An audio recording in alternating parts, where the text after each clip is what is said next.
السلام علیکم ورحمۃ اللہ وبرکاتہ۔ ہند کو اسلامی اور دینی چینل ہوتا تستا اپنا پرا محمد فاروق عرف بابو تنولی تساں سارے کا بہت بہت مبارکباد پیش کردہ رمضان المبارک دے بابرکت مہینے دی۔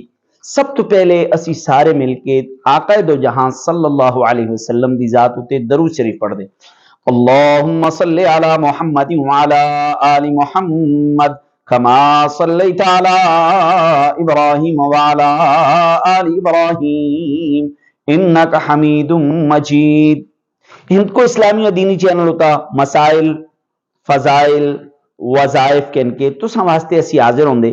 اگر آخر تک تسی سن لے دیکھ لے تے تساں کا مسئلے دی سمجھ ہے جلی، اگر تسی آخر تک نہ دیکھ دے تساں کا مسئلے دی سمجھ نہیں لی، اور اگر تساں کا سمجھ ہے جلا دوسرے کا سمجھانا بھی اساں سارے دا حق ہے۔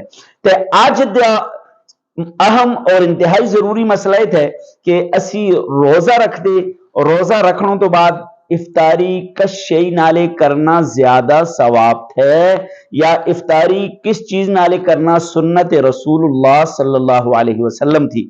سمجھے گی کس چیز نالے کس شئی نالے روزہ افطار کرنا سنت تھی، یا کس شئی نالے روزہ افطار کرنوں بچے زیادہ ثواب ہے۔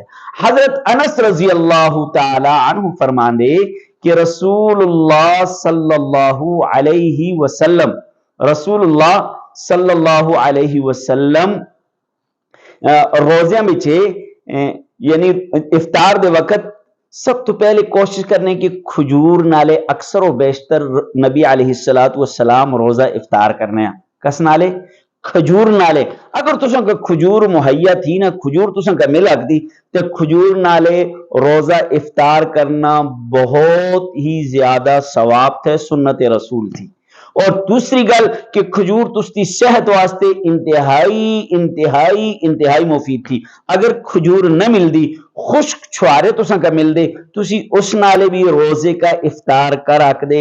اگر تساں کولے خشک چھوارے بھی نے تو تسی پانیوں نالے روزے کا افطار کرے۔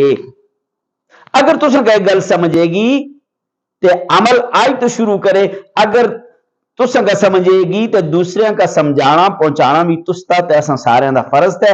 اللہ تبارک و تعالی رمضان المبارک دے بابرکت مہینے کا اساں کا نیک اعمال نالے سجانوں دی اور نیک اعمال نالے بنانوں دی توفیق عطا فرما۔ السلام علیکم۔